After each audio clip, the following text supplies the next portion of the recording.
El título de mi investigación es El discurso capitalista, declive del lazo social y la importancia de la clínica del vacío.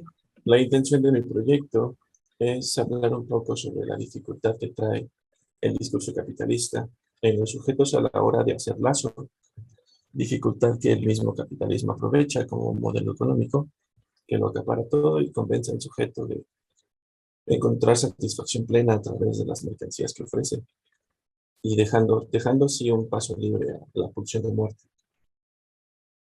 Este consumo desmedido cambia la forma de desear de los sujetos.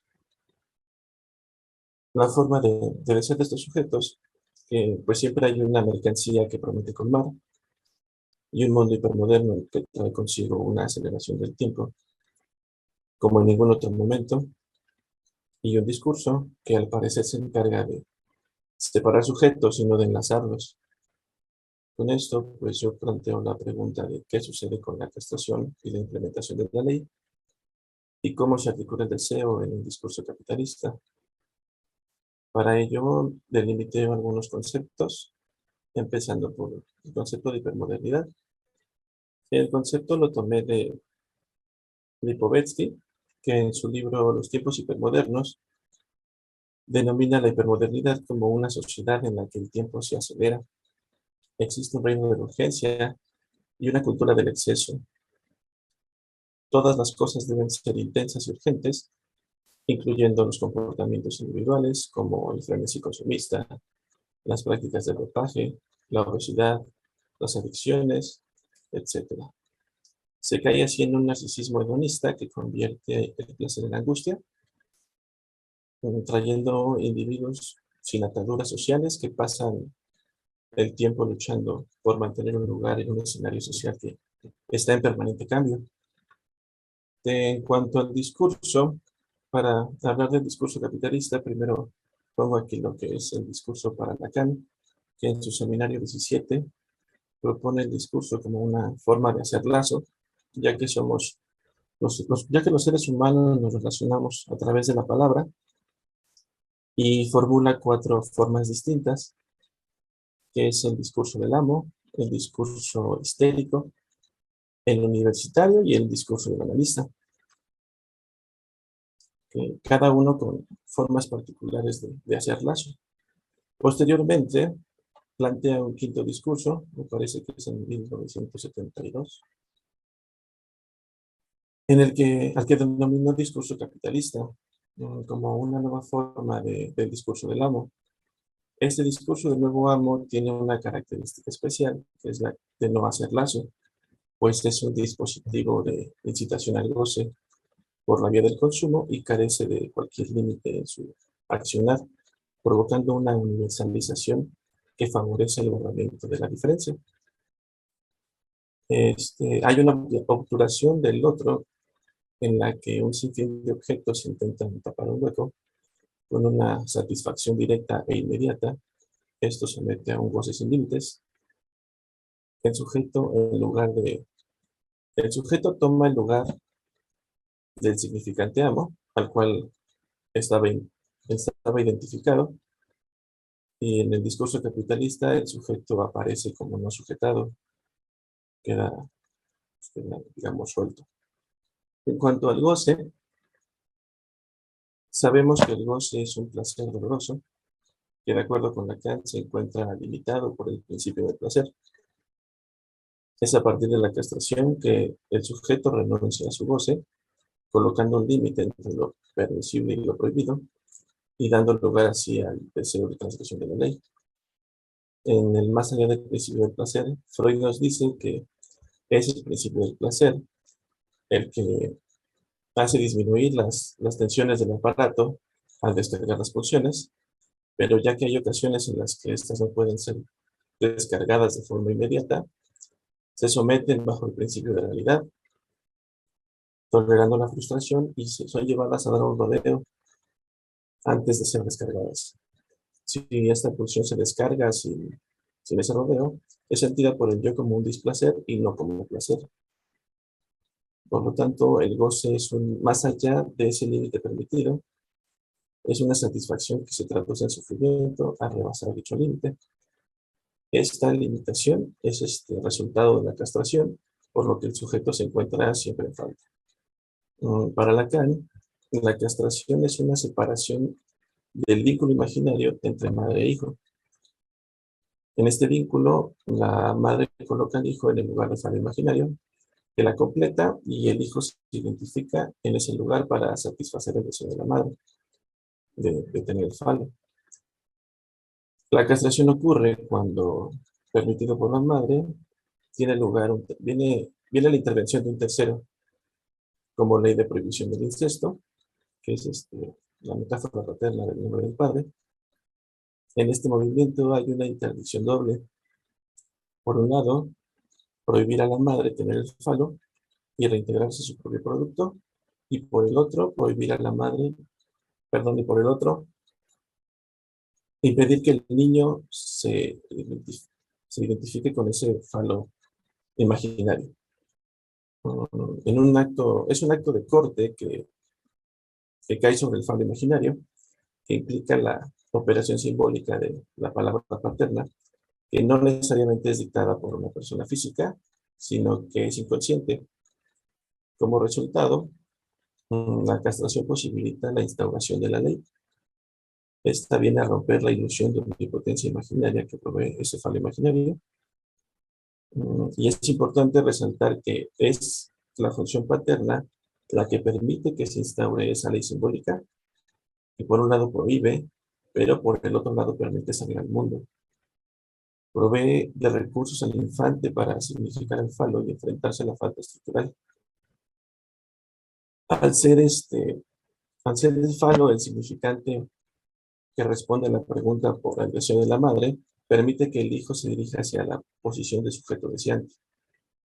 Y para que el infante se extrañe de la alineación del deseo materno y se constituya como sujeto dividido, permitiendo así pasar de objeto de deseo a sujeto deseante.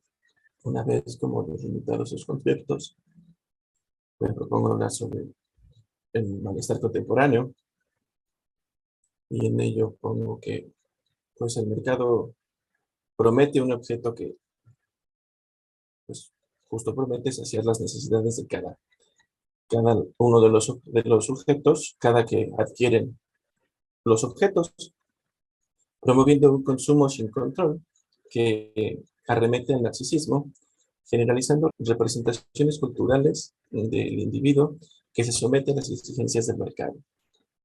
Pues es el mercado quien nos dicta cómo vestir, cómo hablar, cómo pensar o incluso qué desear. Y esto trae un ideal de universalidad que es muy exigente y extenuante para el sujeto. Gracias a la globalización, el mercado puede alcanzar cualquier rincón del mundo. Un mercado que exige inmediatez y suprime los límites de lo prohibido, debilitando así la función paterna. Hay una prisa por lo nuevo y un énfasis en la imagen que superpone ante todo la idea de un placer inmediato. Una sociedad donde todo se convierte en un producto que se consume, se disfruta, se desecha y se reemplaza, extendiéndose en las relaciones interpersonales, creando una forma de no relacionarse entre semejantes. Pues ahora se relaciona con objetos, se crea un vínculo entre sujeto y objeto que está impuesto por el goce en donde no cabe lazo con un otro, en un mundo donde no parece haber más ley que la ley del mercado. A medida de que el sujeto adquiere estos objetos para cubrir, no para cubrir necesidades, sino por el significado de estos mismos productos que traen beneficio imaginario o de completud o de estatus, coloca al sujeto en un individualismo en el que desaparece y se instaura un objeto consumidor o usuario en que a medida que se hace de los objetos no necesita del semejante, creando un escenario en el que ya no busca una relación con un otro, sino con los objetos, en la que el discurso pasa de hacer lazo entre estos sujetos y comienza más bien a borrarlos.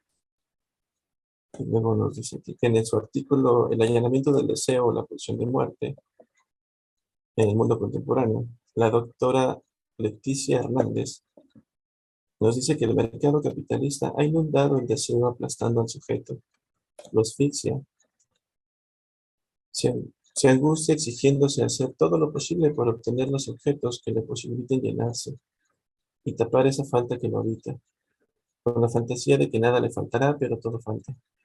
Tiene una incapacidad de cubrir las demandas del otro. Es incapaz de hacer un verdadero vínculo con ese otro, aplastando el lazo social. En una búsqueda de lo singular y lo propio, el sujeto queda atrapado en un discurso del nuevo amo.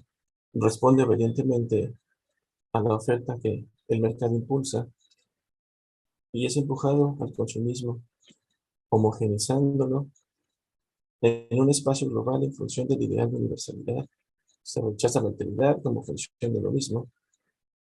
Para Recalcati, lo homogéneo no es una oposición de la alteridad del otro, sino una reserva particular de lo uno, creando una afirmación narcisista, un goce del uno, sin el otro.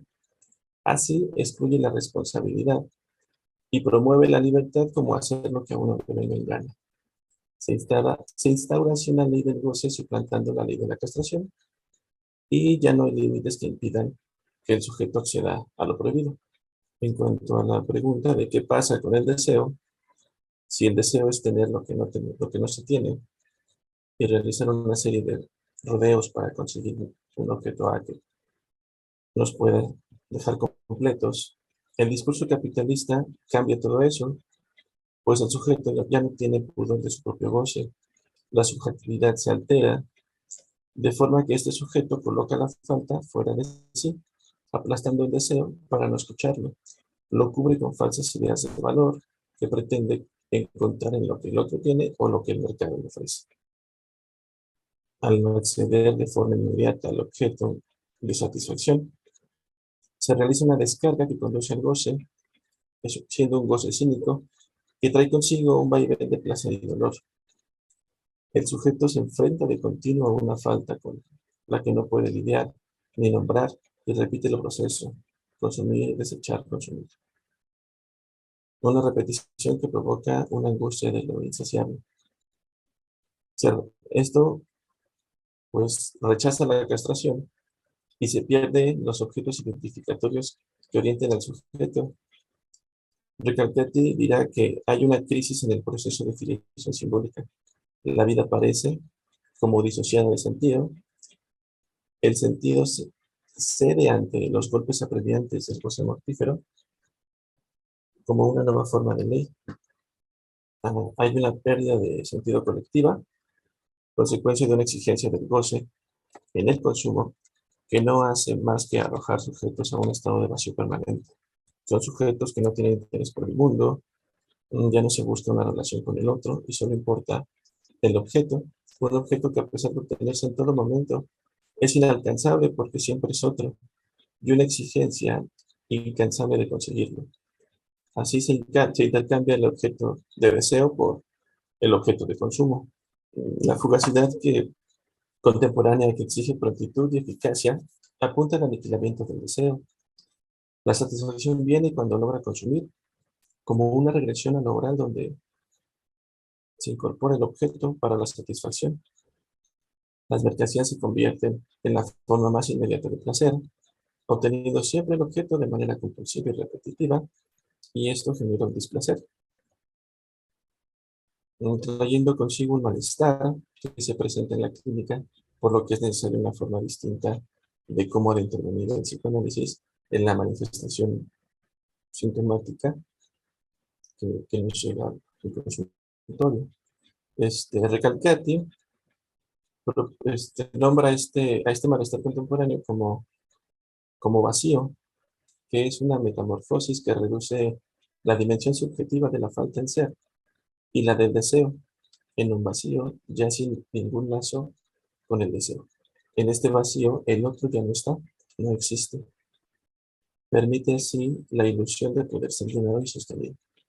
La clínica de vacío que propone Máximo Recalcati trata de la falta que falta como consecuencia de una no relación con el otro. Esta falta es un vacío nombrado, posibilitada por el otro, que origina el deseo en el sujeto, pues es el deseo quien impide que se mantenga el vacío. De manera que si la falta es separada del vacío, lo que falta es la falta misma, dejando solo vacío y un borramiento del otro, al no haber falta que origine el deseo. Esto no significa que no haya deseo, sino que más bien no tiene nombre. Se separa de este y la falta no puede ser nombrada, convirtiéndose así en vacío. Bueno, para concluir, el capitalismo no encuentra obstáculo para acapararlo todo. El discurso capitalista promueve la ilusión de una no castración. Si bien la castración dicta un no todo, el discurso capitalista responde ¿por qué no? Pues para este no hay límite, pasando así de una sociedad represora a una seductora. Seducción que actúa como narcótico. Esta negación de la castración sitúa al sujeto en el sin límite, permitiendo que goce de todo, pues todo puede ser consumido. Recalcati menciona que hay una evaporación del padre. La ley de la castración simbólica se disipa, provocando que la articulación del deseo no tenga lugar. La ideología del individualismo y la creencia de que todo goce es posible, a la que los sujetos se adhieren, se vuelve en su contra. El discurso capitalista conduce a la separación entre sujetos, convirtiéndolos en objetos, promoviendo la permanencia del vacío. Esto homogeneiza a los sujetos y deja fuera la duda, y en un lugar sin dudas, pues no hay deseo. Si en la clínica de la falta, dicha falta es estructurante de deseo, en la sociedad hipermoderna, este deseo queda obturado por los objetos, por lo que la falta, como organizador de subjetividad y productor de deseo, ya no existe como tal. Por lo tanto, lo que predomina es un vacío que los objetos pretenden llenar. Es ahí donde la clínica del vacío de Recalcati cobra importancia, pues apunta a una clínica que ya no se piensa como represión-retorno, como al inicio se hizo con Freud, sino que ahora se trata de angustia-defensa, un cambio que supone cierta adherencia al deseo frente a la emergencia en lo social del goce, y es este goce que se presenta siempre relacionado con la actividad de la pulsión de muerte. Por lo tanto, la clínica del vacío es una clínica de la falsa adaptación, del disfraz, de la normalidad, que a diferencia de las psicosis clásicas, no rompen con la realidad cotidiana, sino que rompen con el lazo con su deseo, alienándose a sus identificaciones sociales rígidas. Indica una nueva configuración del lazo social en la época contemporánea, donde aparecen sujetos que al parecer excluyen la existencia del inconsciente con un goce que no se inserta en el intercambio con el otro sexo. La clínica del vacío tiene como referencia central la angustia y no el síntoma, como formación de compromiso. Hay una experiencia de vacío que aparece disociada de la falta, la expresión de una disipación del sujeto que trae una percepción constante de inexistencia, que suscita una angustia sin nombre. Hay una ausencia de transferencia. Esta transferencia colapsa y el objeto de transferencia se convierte en un objeto de goce separado del otro. Por ejemplo, un ejemplo de ello serían las anorexias graves, en las que los sujetos no se manejan bajo el influjo del principio del placer, sino bajo el principio de nirvana. En estas afecciones hay una desunión de la pulsión de vida y la de muerte, pues el principio de nirvana se impone como expresión pura de pulsión de muerte. La tendencia al cero se transforma en una práctica del día a día que permite así un aligeramiento del deseo, pues ese comer nada tiene la función de separar al otro del sujeto. Así puede abrir un hueco que le permite entregar la castración al otro y posibilita que el sujeto se separe de la demanda asfixiante de ese otro. En otras palabras, esa nada funciona como defensa del deseo. Recalcati nos dice que para abordar esto en el consultorio es necesario tener una demanda subjetivada que no sea colonizada por el otro. Es necesario que se produzca un trabajo preliminar sobre la demanda para que se haga subjetiva y del goce para poder atenuarla. En primer lugar, hay que producir una rectificación de la oferta. La rectificación pasará por lograr que el sujeto se implique en eso de lo que se queja. Rectificar la oferta es esencial para que se articule una demanda. Y en segundo lugar, será necesario que el analista se corra del lugar de especialista por todo el saber.